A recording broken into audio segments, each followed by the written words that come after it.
The game begins in 3, 2, 1.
네, 여러분, 그동안 저희들은 이승의 집사와 함께 에덴 동산에서 일어났던 일들을 성경 말씀을 근거로 일일이 말씀을 드렸습니다.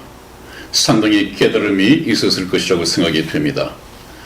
그래서 에덴 동산을 빠져나와서 다음 주제로 넘어가기 전에 우선 여러분들에게 좀 더 이해를 보강시켜야 할 부분이 있기 때문에 총정리 삼아서 말씀을 드리도록 하겠습니다. 하나님의 구원 대책은 대속이다 하는 주제로 첫 번째 말씀을 시작하겠습니다. 대속, 이 대속이라고 하는 것은 대신 값을 치르고 사드린다, 그런 의미가 숨어 있습니다. 그것은 예수님께서 이 땅에 오셔서 십자가상에서 피 흘려 돌아가심으로 죄인들을 그 피값을 지불하고 대신 사드려서 예수 그리스도의 것이 되게 한다, 하나님의 자녀가 되게 한다, 이런 뜻으로서 대속이라는 의미가 해석되어져야 합니다. 먼저 하나님께서는 에덴 동산에서 하나님의 법에 근거하여 아담과 하와의 범죄에 대해서 공의로운 재판을 하셨습니다. 이 공의로운 재판은 바로 하나님께서 합법적인 이 처벌을 하기 위해서 하나님께서 행하신 것입니다. 그럼에도 불구하고 하나님의 이 공의 속에는 이 범죄한 사실 때문에 아담과 하와를 영원히 내어 버려두는 것이 아니라 하나님의 사랑이 그 속에 숨어 있다는 메시지를 우리가 발견할 수 있습니다. 성경 말씀을 찾아서 읽어드리겠습니다. 예레미야서가 3장 31절에서 33절까지 말씀을 우리 이승희 집사가 교독해 드리겠습니다. 네, 31절 제가 먼저 읽겠습니다. 이는 주께서 영원토록 버리지 않으실 것임이며 저가 비록 근심케 하시나 그 풍부한 자비대로 긍휼히 여기실 것임이라. 주께서 인생으로 고생하며 근심하게 하심이 본심이 아니시로다 그랬습니다. 여러분, 하나님께서 범죄한 아담과 하와를 에덴 동산에서 내보내신 것은 하나님께서 영원토록 버리지 않을 것임이며 저가 비록 근심케 하시나 하나님께서 에덴 동산에서 추방당하여 이제 수고하고 땀이 흘러야 먹고 살고 근심하고 인생의 고통을 받으면서 살아가야 할 이 아담과 하와에게 비록 근심하게 하시나 그 풍부한 자비대로, 이건 하나님의 자비입니다. 하나님은 참 자비로우신 분이죠. 그 풍부한 자비대로 긍휼히 여기실 것임이라, 불쌍히 여기실 것이라는 것입니다. 죄 때문에 그렇게 인생을 고달프게 살아가는 것을 불쌍히 여기시고 결국은 구원의 계획을 베푸실 것이다 그 말이죠. 34절 말씀에 주께서 인생으로 고생하며 근심하게 하심이 본심이 아니로다 그렇게 말씀을 하셨죠. 하나님께서 범죄했다는 사실 하나로 에덴 동산에서 내보내신 것은 하나님의 본심이 아니고 내보낸 아담과 하와가 수고하고 땀이 흘러야 식물을 먹고 또 고생하고 또 고통을 받고 생로 병서하고 하는 이 모든 것을 하게 하심이 하나님의 본심이 아니다 그렇게 말씀을 하셨습니다. 그것은 이제 하나님의 공의로 나타난 것이고 오른쪽 그림을 보면 이제 에덴 동산에서 죄 때문에 쫓겨난 이 아담과 하와의 죄의 수치를 가리워주고 또 죄값을 지불하기 위하여 예수님께서 대신 오셔서 인류 역사 속에 오셔서 이 지구촌에 오셔서 피 흘려 돌아가셨다. 왜 돌아가셨느냐? 우리가 에덴 동산에서 배운 것이 무엇입니까? 에덴 동산에서 아담과 하와가 범죄하고 자기들의 죄의 수치를 가리기 위해서 무화과 잎으로 디자인해서 치마를 만들어서 입었을 때 하나님께서는 그것이 구원의 옷이 될 수 없음을 아시고 완전한 구원의 옷 모형으로 또 설계 도면이라고 했죠. 모형으로 하나님께서는 에덴 동산에서 어디서 어떻게 해서 구하셨는지 모르지만 가죽 원단을 가지고 오셔서 그 가죽 옷을 지어 입히셨다. 하나님께서 구원의 옷으로 만들어 입히신 것이 바로 저 가죽 옷입니다. 그러면 전번에 저와 여러분들이 말씀을 나눌 때 제가 뭐라고 말씀을 드렸습니까? 저 구원의 옷, 가죽 옷을 만들어 입히기 위해서는 틀림없이 에덴 동산에서 어떤 이름 모를 짐승이 피 흘려 대신 죽었을 것이다.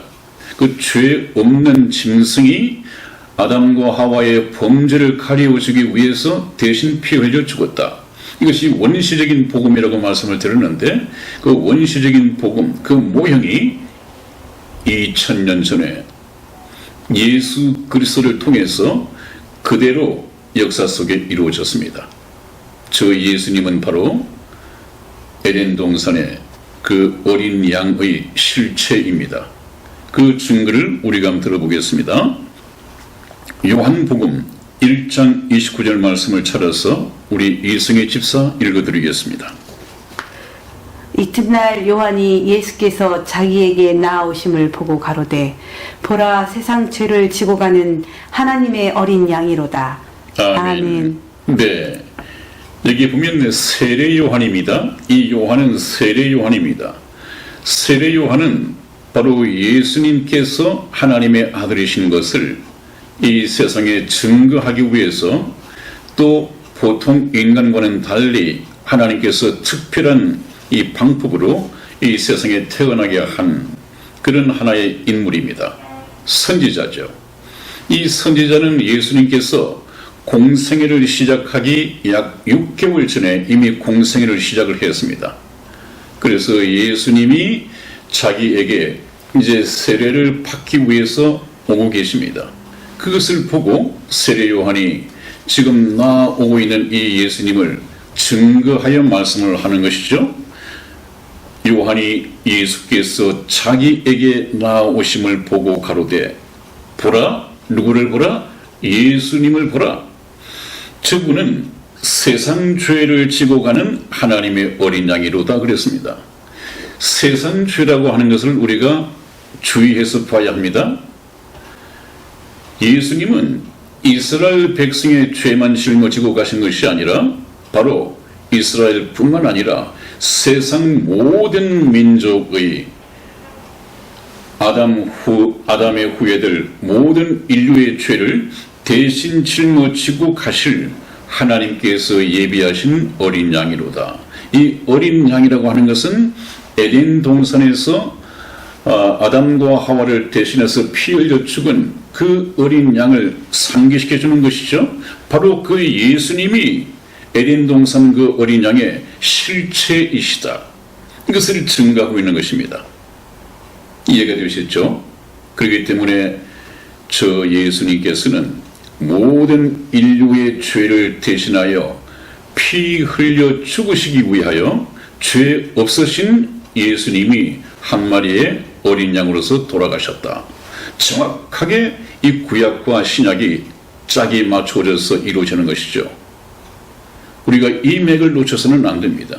이 맥을 놓치면 성경을 바로 알 수 없고, 저번에 제가 말씀드린 것처럼 우리가 성경의 목적인, 우리 인생의 목적인 영생은 유일하신 참 하나님과 그의 보내신 자 예수 그리스도를 아는 것이니다 그랬는데, 우리는 이 맥을 놓치면 다른 예수, 다른 복음, 다른 이 영을 믿고 미혹돼서 따라갈 수 있습니다. 실컷 예수를 믿기 위해서 교회를 평생 다니고 있어도 지옥을 갈 수밖에 없는 그런 오류에 빠질 수가 있습니다. 그렇기 때문에 이 성경 말씀을 정말 잘 이해를 하고 넘어가야겠죠. 이런 위험 때문에 제가 다시 복습 삼아서 말씀을 드리는 이유가 거기에 있습니다. 또 한번 보시겠습니다. 요한복음 3장 16절에서 17절 말씀을 저와 우리 이승혜 집사 교독해 드리겠습니다. 16절 말씀 제가 읽겠습니다. 하나님이 세상을 이처럼 사랑하사 독생자를 주셨으니 이는 저를 믿는 자마다 멸망치 않고 영생을 얻게 하려 하심이니라. 하나님이 그 아들을 세상에 보내신 것은 세상을 심판하려 하심이 아니요 저로 말미암아 세상이 구원을 받게 하려 하심이라. 아멘. 그렇습니다. 여러분, 비록 에덴 동산에서 아담과 하와의 범죄 때문에 내어 보내고 추방하시기는 했지만 그것은 하나님의 본심이 아니라고 그랬죠. 하나님께서는 여전히 에덴 동산에서 사랑의 짝으로 지어 만든 그 심정, 그 사랑을 하나님께서는 계속해서 가지고 계십니다. 그것을 이제 성경에서 표현을 하시죠. 하나님이 죄인들, 아담의 후예들이 살고 있는 이 세상 사람들을, 세상을 한 것은 세상에 살아가고 있는 이 죄인들을 말입니다. 이 세상을 이처럼 사랑하사 얼마만큼 사랑했느냐? 독생자, 독생자는 하나밖에 없는 외아들 아닙니까? 얼마나 귀합니까? 하나밖에 없는 외아들을 범죄한 아담의 후손들의 죄값을 치르기 위해서 십자가상에서 죽게 내어 보낸다. 이 사랑은 얼마나 참 놀라운 사랑입니까? 얼마나 큰 사랑입니까? 그래서 이 사랑을 찬송가에서는 그렇게 말하고 있죠. 하늘을 두루마리 삼고 바닷물을 먹물 삼아도 우리 하나님의 사랑을 다 표현할 수 없도다 하는 말씀이 있습니다. 그만큼 하나님의 사랑은 크고 놀랍고 깊고 오묘합니다. 이 사랑을 우리가 깨달아야겠죠. 독생자를 주신 이유가 무엇이냐 하면 저를 믿는 자마다 멸망치 않고 영생을 얻게 하려 하심이니라. 십자가상에 죽게 내어 주셨습니다. 그 이유는 저 예수님을 믿는 자마다 멸망치 않고 영생을 얻게 하려 하심이라. 여러분, 에덴 동산에서나 6천년 인류 역사 속에서나 하나님의 목적, 계획은 전혀 변하지 않았습니다. 그 목적이 무엇입니까? 사랑의 짝을 얻는 것입니다. 예수님을 믿는 자마다 영원한 생명을 얻게 하고 영원한 생명을 얻은 사람들은 하나님의 사랑의 짝이 되어 천국에 들어가게 되어 있는 것이죠. 전혀 변한 것이 없습니다.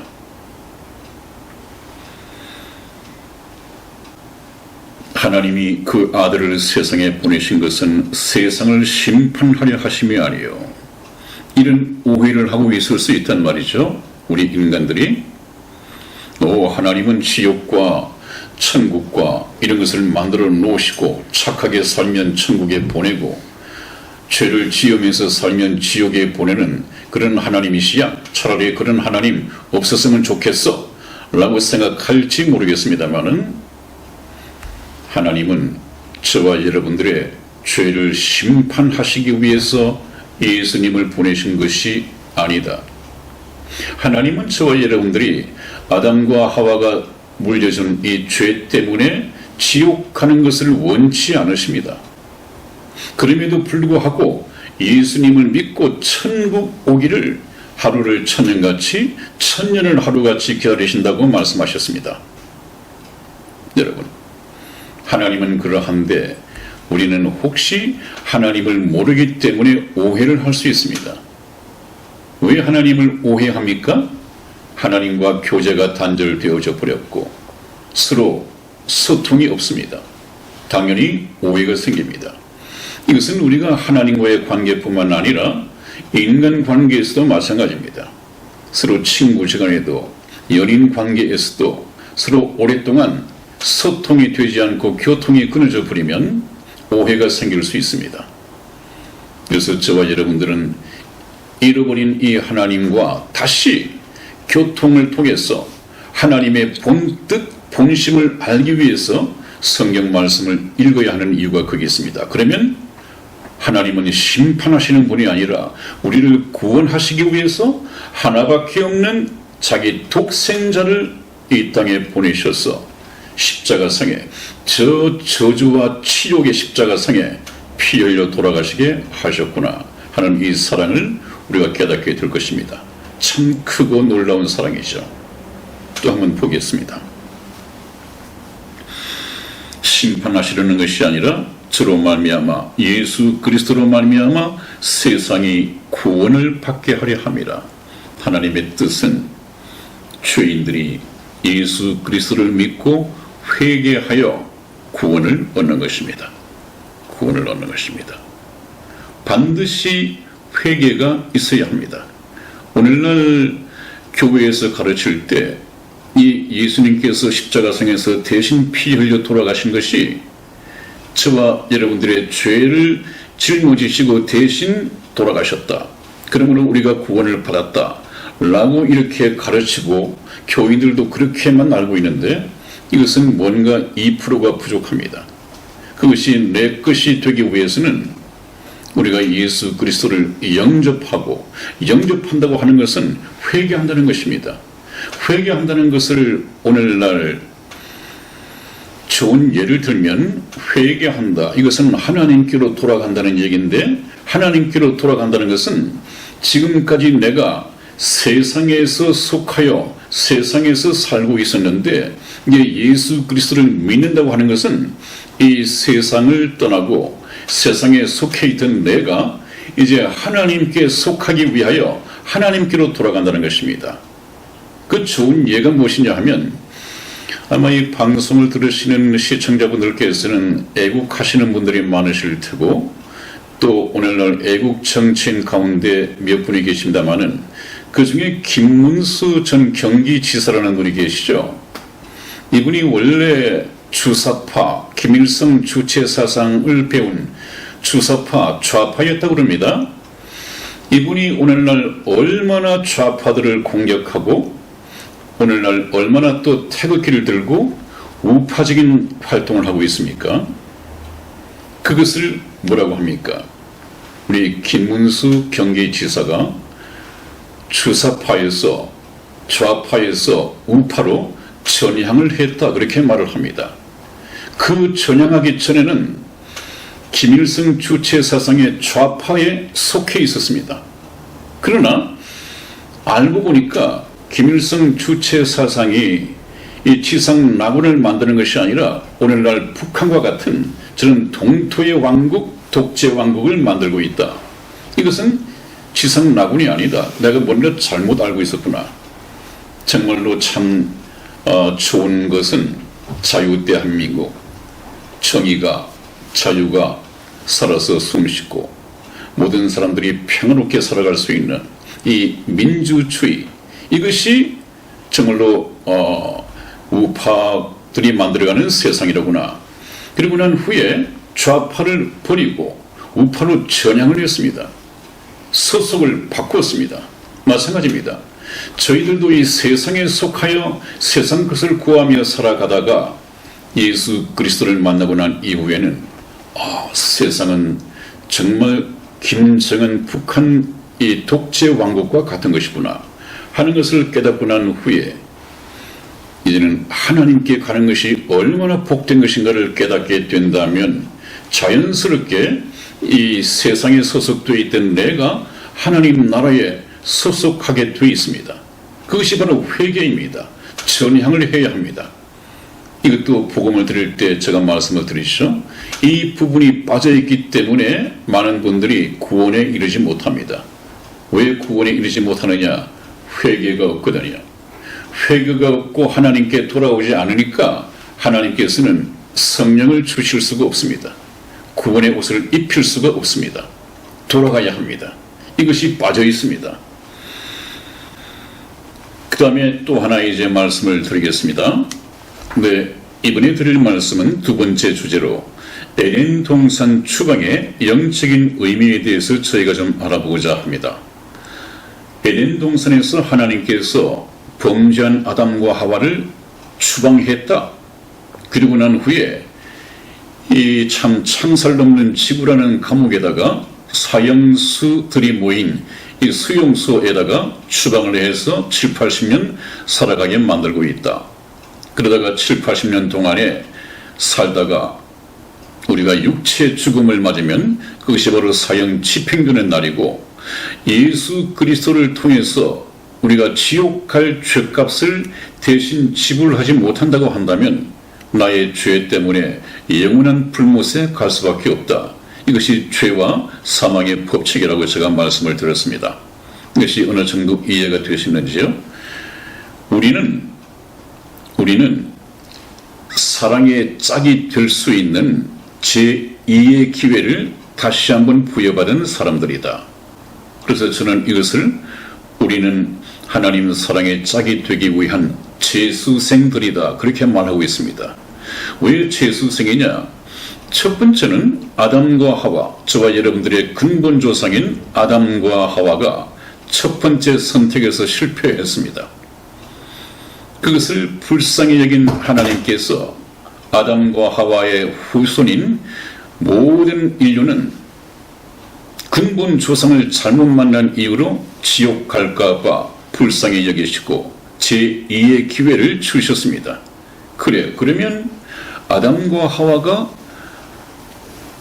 영원한 생명을 얻는 일에 실패했지만 그렇다면 이제 너희들은 그 억울함을 없애기 위해서 내가 다시 한번 기회를 주노니 너희들이 선택하라. 그래서 우리로 하여금 예수 그리스도를 믿고 영원한 불못에 가는 것이 아니라 천국을 가기 위한 길을 하나 여셨습니다. 여러분들 저번에 보셨죠? 에덴 동산 추방의 영적인 의미. 지금 저 지구 감옥 속에는 아무것도 없습니다. 이제는 뭔가 하나가 생깁니다. 달라집니다. 그것이 무엇이냐 하면 예수 그리스도께서 이 인류 역사 속에 또 지구촌에 오셔서 저와 여러분들 저 수용소에 갇혀있는 모든 사형수들의 죄값을 대신 지불하시고 십자가상에서 돌아가셨습니다. 저것은 무슨 메시지를 갖고 있다고 했습니까? 예수님께서 십자가상에서 돌아가신 이유가 저와 여러분들의 죄값을 치르기 위해서 돌아가셨는데 그 메시지는 다 이루었다고 그랬습니다. 다 이루었다는 메시지의 내용이 무엇입니까? 죄 때문에 수용소에 갇혀서 사형 집행만 기다리고 살아가는 너희들, 이제 너희들 죄 때문에 지옥으로 가지 않아도 되는 이 길이 열렸다. 그것이 무엇이냐? 나를 믿으라 하는 것입니다. 그래서 예수님을 믿으면 특별 사면, 사형 집행이 아니라 특별 사면을 받고 죄의 몸에서 풀려나 자유의 몸이 되고 성령을 받으면 하나님의 자녀 예수 그리스도의 신부가 되어서 영원한 천국에 들어갈 수 있는 길이 열렸다. 그 얘기입니다. 무엇이 결정적입니까? 이 지구촌에 구원자 되시는 예수님께서 오시느냐 오시지 않느냐 하는 것이 굉장히 중요합니다. 그래서 예수님께서 이 땅에 오신 것, 이것은 참 역사적으로 엄청난 일이죠. 왜 그렇습니까? 예수님이 이 세상에 오심으로 말미암아 인류 역사의 계산 방법이 달라졌습니다. 예수님께서 이 세상에 오신 그때가 바로 기원입니다. 기원. 그것이 기원이 된다면 예수님께서 오시기 전 역사는 Before Christ라고 해서 BC 역사라고 합니다. BC 역사. 그리고 예수님께서 오시고 난 이후의 이 역사는 쉽게 말하면 주후 역사라고 그러죠. 주후 역사는 무엇입니까? 예수님께서 이 세상에 오신 날로부터 몇 년째 되는 날. 그러므로 예수님께서는 바로 역사의 주인이시죠. 역사의 주인. 그러므로 예수님께서 오셨음으로 말미암아 특별 사면 기회가 주어지고 영원한 천국에 갈 수 있는 기회가 열렸습니다. 그러나 예수님께서 인류 역사 속에 오셨다고 해서 저와 여러분들의 구원이 자동적으로 이루어지는 것이 아닙니다. 개인적으로 보면 저와 여러분들의 개인적인 인생 역사, 개인적인 인생 여정 속에 여러분들의 마음 속에 예수님께서 임하셔야 됩니다. 어떻게 임하실 수 있느냐? 2000년 전 예루살렘에 오셨던, 그래서 십자가상에서 내 죄를 대신하여 돌아가신 저 예수님을 내 영혼의 구세주로, 그리고 이제부터는 저는 새로운 삶을 위해서, 하나님께 속한 삶을 살아가기 위해서 내 남은 인생을 인도해 가실 내 인생의 주인으로 모셔드릴 때 그것을 예수님을 영접한다 그럽니다. 그랬을 때 하나님께서는 성령을 보내시죠. 성령. 그래서 성령으로 인을 치신단 말이에요. 이 백성은, 이 사람은 나의 백성이다 하는 인을 친단 말이죠. 완전히 소속이 하나님께 속한 소속으로 바뀌어지게 됩니다. 이 또한 복음 시간에 정확하게 말씀을 드릴 것입니다.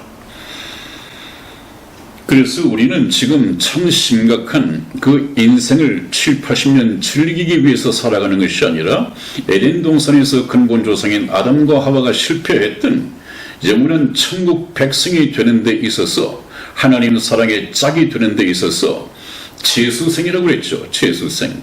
이 재수생들은 천국 가는 길을, 하나님의 사랑의 짝이 되는 것을 모르기 때문에 교회 예배당을 찾게 됩니다.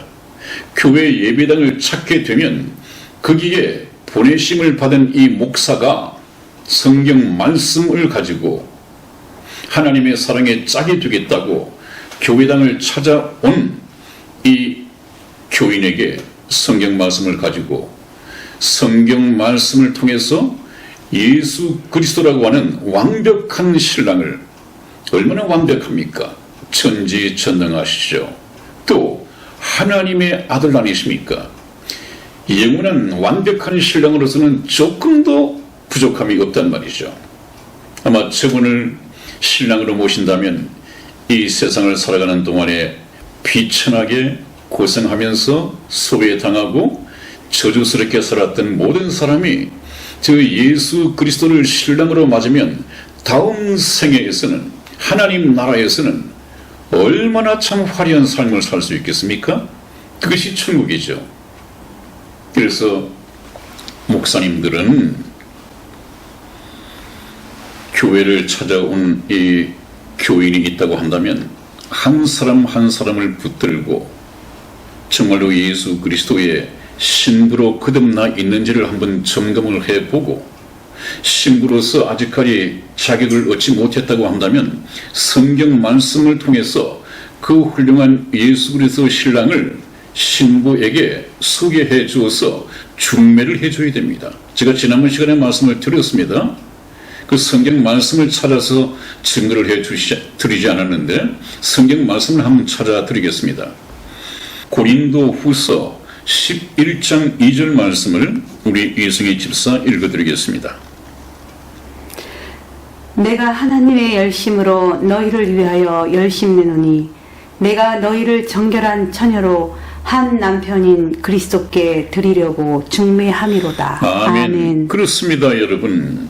이 사도 바울이 고린도 교회에 보낸 서신서에서 사도 바울은 하나님의 복음을 전파하기 위해서 결혼도 하지 않은 독신자였습니다. 평생을 하나님께 바쳤습니다. 무엇 때문에 바쳤느냐?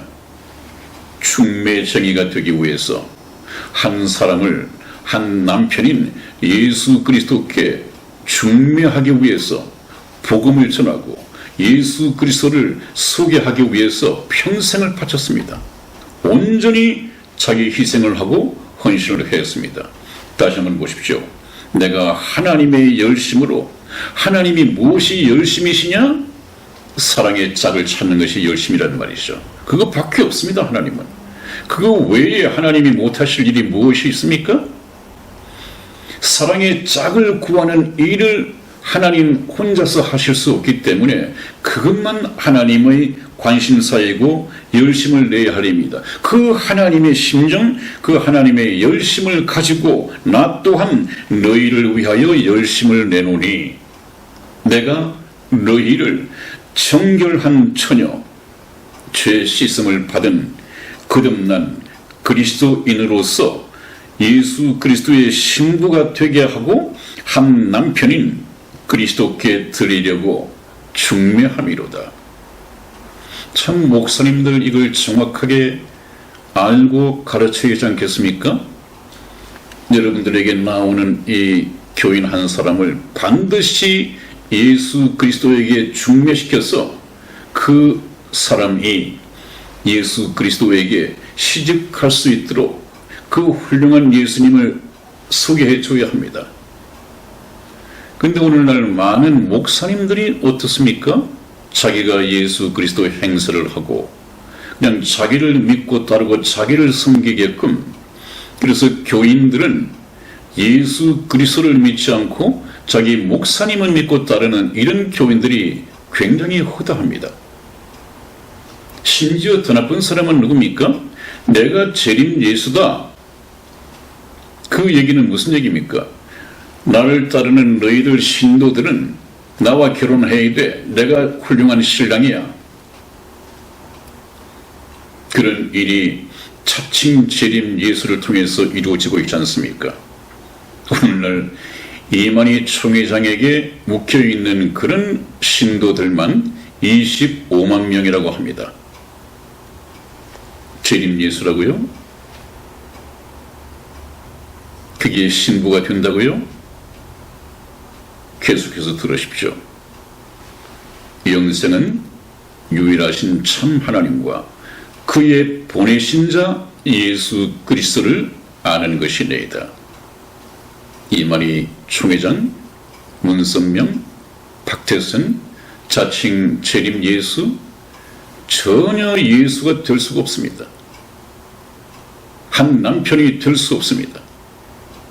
그 다음에 또 말씀을 드리죠. 그럼에도 불구하고 예수님을 영접하지 않고 사랑의 짝이 되는 일에 실패한 상태에서 육체 죽음을 맞는다면 그 사람은 하나님과 이제는 영원한 이별이 됩니다. 영원한 이별. 그것을 성경에서는 둘째 사망이라고 합니다. 둘째 사망. 거듭나지 못한 사람들은 아담 안에서 에덴 동산에서 영이 한번 죽었고 7, 80년 사는 동안에 죽었던 그의 영이 다시 살지 못하면 이제는 둘째 사망에 이르게 되는데 그 둘째 사망이 무엇이냐? 영원한 불못입니다. 그게는 다시 제2의 기회가 없습니다, 여러분. 그러니까 7, 80년 한번 초대받은 이 인생길이 그렇게 중요하다는 것입니다. 그러니 우리가 이 인생을 사는 목적이 무엇인지 창조주이신 하나님 앞에서 생각해 보지 않으면 알겠습니까? 모릅니다. 성경 말씀을 통해서 역사의 주인이신 하나님께서 해설해 주셔야만이 저희들은 그 의미를 깨달을 수 있습니다. 그래서 성경 말씀에 충실해야 합니다. 이 방송을 시청하시는 여러분들께서는 깨어나셔야 됩니다. 자, 그래서 이제는 예수님께서 오심으로 말미암아 천국 가는 길이 열렸습니다. 이것이 이제 복음이죠. 사형 집행이 특별 사면으로 바뀌었습니다. 그러나 자동적으로 모든 사형수가, 모든 죄인이 특별 사면을 받고 지옥에서 풀려나는 것은 아니다. 이것을 우리가 참 정확하게 이해를 해야 됩니다. 무엇이 하나 남았느냐? 그 역사 속에 오신 예수님을 저는 개인적으로 내 마음에 모셔들어야 됩니다. 내 개인의 인생 여정 속에, 내 개인의 인생 역사 속에 저 주님을 모셔들어야 합니다. 그것이 무슨 말이냐? 예수 그리스도를 영접해야 한다. 이 말의 의미는 잘 들으십시오. 천국 가는 길이 열렸다. 예수님께서 이 세상에 오셔서 우리를 대신하여 피 흘려 돌아가심으로 말미암아 천국 가는 길이 열렸다고 말씀했습니다. 그 다음에 우리가 주의해야 할 것은 한번 예를 들어보죠. 이 세상에 당뇨병 환자들이 참 많이 있다고 합니다. 그런데 어떤 의학의 힘으로 당뇨병을 신약 한 알로 완전히 치료할 수 있는 약이 만들어졌다 하는 이것은 당뇨 환자들에게 굉장히 기쁜 소식이죠. 그러나 어디까지나 당뇨 완치의 길이 열렸다 뿐이지 그것이 개발되었다는 그 소식, 그 정보가 모든 당뇨병 환자들을 완치시키는 것이 아닙니다. 완치되기 위해서는 먹어야 합니다. 마찬가지입니다. 예수님께서도 이 세상에 오셔서 모든 죄인들이 원한다면 천국 갈 수 있는 길을 여셨다는 것이지 모든 죄인들이 자동적으로 천국 백성이 되었다는 말하고는 다릅니다. 이것을 참 잘 구분하셔야 됩니다. 그래서 예수님께서는 영접해야 한다. 내 살과 내 피를 먹고 마셔야 된다는 이런 말씀까지 하셨는데 한번 보십시오. 우리 성경 말씀 요한복음 6장 53절 말씀을 찾아서 이승희 집사 읽어드리겠습니다. 예수께서 이르시되 내가 진실로 진실로 너희에게 이르노니 인자의 살을 먹지 아니하고 인자의 피를 마시지 아니하면 너희 속에 생명이 없느니라. 아멘. 그렇습니다. 예수님께서 많은 군중들에게 설교를 하시는 동안에 내가 진실로 진실로 너희에게 이르노니 너희가 인자 나 예수 그리스도의 살을 먹지 아니하고 인자 나 예수 그리스도의 피를 마시지 아니하면 너희 속에 생명이 없느니라. 그 얘기는 먹어야 한다는 얘기예요. 에덴 동산에서도 하와가 선악과를 만지는 것이었으면 괜찮았습니다. 먹지만 않았으면 되는데 먹어버렸습니다. 그래서 선악과의 효력이 몸속에 나타났습니다. 당뇨약도 마찬가지입니다. 그 당뇨약을 먹어야 그 당뇨약효가 온몸에 퍼지고 당뇨를 완치시킬 수 있을 것 아니겠어요? 예수님도 만져서는 안 됩니다. 수박 겉핥기식으로 예수님을 만지는 것만 가지고는 부족합니다. 우리가 천국 가기 위해서 예수를 믿는 것이 교회 예배당에 참석하는 것이다. 그것이 예수를 믿는 것이라고 생각하는데 그렇지가 않습니다. 의미가 다를 수가 있습니다. 그냥 교회만 왔다 갔다 그것이 예수 믿는 것이라고 생각한다면 그것은 생명과를 만지고 있는 것이지 생명과를 먹는 것이 아닙니다. 이 영접한다고 하는 것은 마음에 모셔들어야 하는 것인데 그것은 바로 예수님의 살, 예수님의 살은 바로 말씀입니다. 말씀이 육신이 되어 이 땅에 태어나셨다고 했죠. 말씀이 육신이 되어 그것을 성육신이라고 합니다.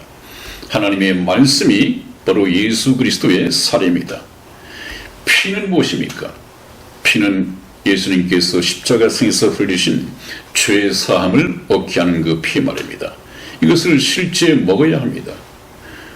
실제 먹는다고 하는 것은 예수님의 살을 먹고 피를 마셔? 그것이 아니라 그것은 상징적인 얘기고요.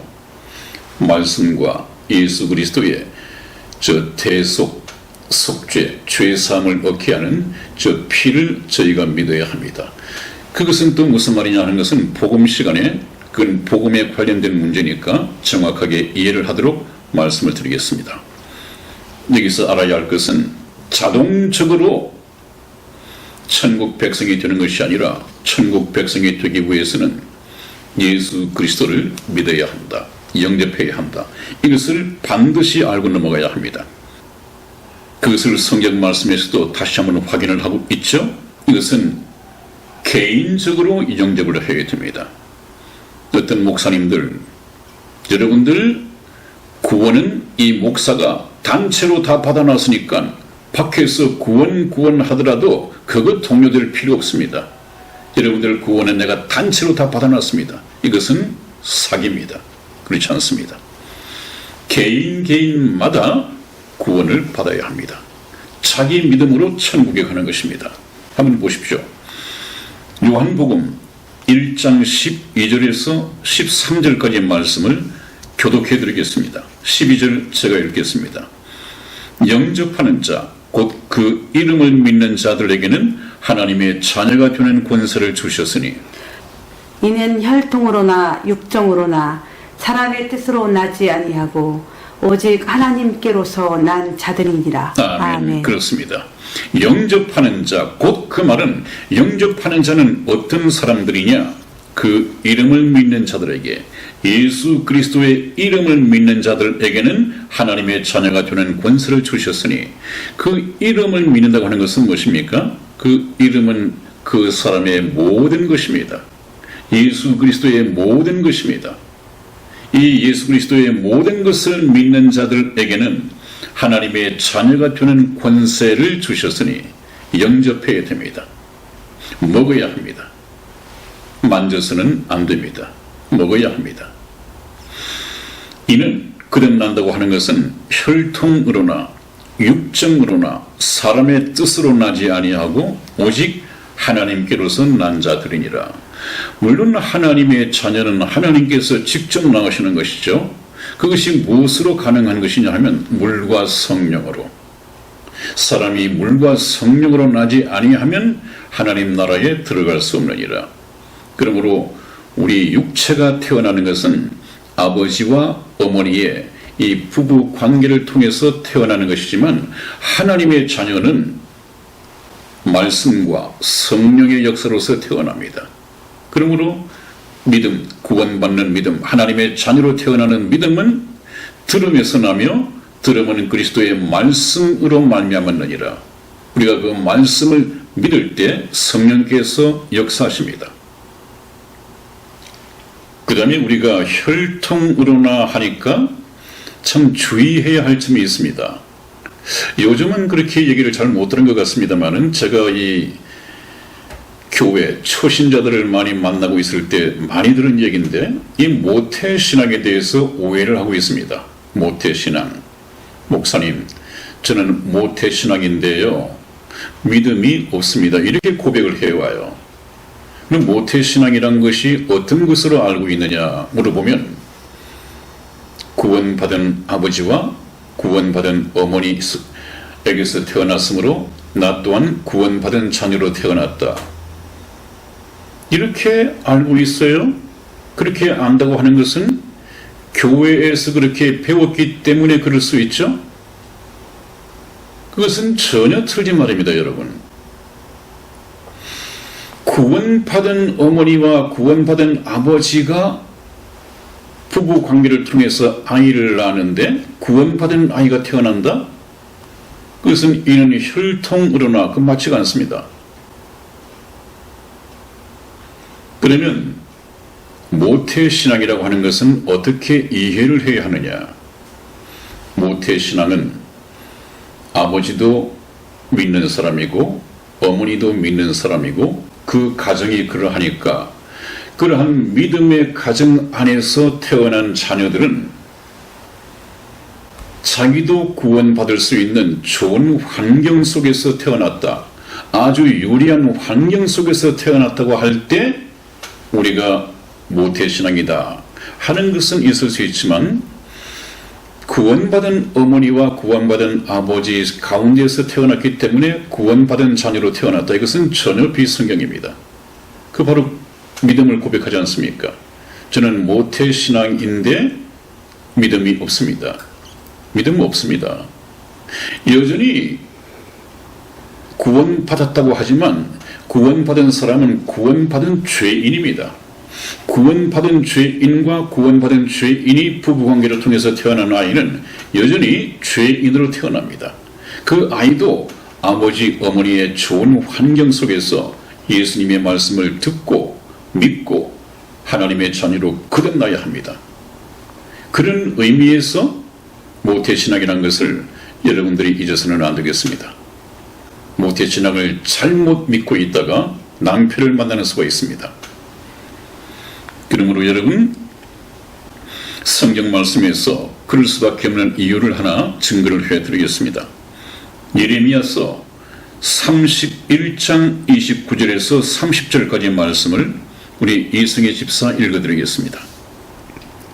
그때 그들이 다시는 이르기를 아비가 신포도를 먹었으므로 아들들의 이가 시다하지 아니하겠고, 신포도를 먹는 자마다 그 이가 심같이 각기 자기 죄악으로만 죽으리라. 아멘. 그 부분도 정확하게 하나님께서 놓치실 리가 없죠. 중요한 문제니까요. 그때에 그들이 다시는 이르기를 아비가 신포도를 먹었는데 아들들의 이가 시다하겠느냐. 그런 일은 없을 것이다. 신포도를 먹는 자마다 그 이가 신같이 각기 자기 죄악으로만 죽으리라. 이 말씀을 뒤엎으면 아버지가 어머니가 구원을 받았다고 해서 그 속에서 태어난 자녀가 구원을 받는 일은 없을 것이다. 각기 자기 믿음으로만 천국의 백성이 하나님의 자녀가 될 수 있다는 그런 가르침입니다. 그렇다면 여러분들 어떻습니까? 오늘날 교회 구성 성비를 보면 남자보다는 여자들이 훨씬 더 많습니다. 남편과 아내 두 분이 같은 믿음의 가정을 이루면 얼마나 좋겠습니까마는, 아내가 천국과 지옥을 알았고 평생 살아온 남편에게 권면을 할 것입니다. 여보, 우리 제발 예수님 믿고 같이 천국에 가요. 남편은 바쁘다는 핑계, 어떤 핑계를 대서라도 교회를 가지 않습니다. 또 어쩔 수 없이 고객해 있는 남편은 가정의 평화를 위해서 예배당에 출석은 하겠죠. 마음은 없습니다. 그러면서 하는 말이 휴거에 대해서 얘기를 한다거나 천국에 대해서 얘기를 하면, 하나님이 계시도 당신 믿음 좋으니까 당신이 그냥 나 내버려두고 가겠어? 나는 당신 치마 자락만 이렇게 붙들고 휴거 돼도 될 테니까 걱정하지 말고 우리 집 대표로 교회를 다니라고. 내가 방해하지 않을 테니까 열심히 다니라고. 혹시 여러분들 남편 가운데 이런 남편은 없습니까? 아내의 믿음으로 남편이 같이 갈 수 없습니다. 한 사람도 데려갈 수 없습니다. 믿는 자마다 개인적인 자기 믿음으로 천국에 가는 것입니다. 남편을 천국으로 같이 동행하려면 아내의 믿음이 남편의 영혼을 거듭나는 일에 결정적인 역할을 해야 합니다. 그 노력을 해야 합니다. 그래서 남편이 거듭나서 자기 믿음으로 천국에 가는 것이지, 이 육체적인 관계, 내가 당신 남편이니까 하나님께서 봐주실 거야, 이건 아닙니다. 무엇입니까? 아내가 신포도를 먹었다고 남편의 이가 시겠느냐? 그렇지 않단 말이죠. 그런 일은 결코 없습니다. 그래서 우리가 에덴 동산 추방의 영적인 의미 제1편까지만 챙겨봤습니다. 여러분, 지금까지 들었던 얘기이지만 이것을 총정리하고 넘어가기 위해서 한 2-3시간이 더 필요할 것 같습니다. 왜냐하면 이것을 이해를 하면 천국 갈 수 있는 복음을 이해하는 데 있어서 한 70-80%를 이미 이해를 하는 거나 마찬가지입니다. 그래서 계속해서 말씀을 드리는 것입니다. 여러분, 오늘도 약속된 시간이 많이 흘러갔습니다. 다음 시간에 뵙겠습니다. 안녕히 계십시오. 안녕히 계세요.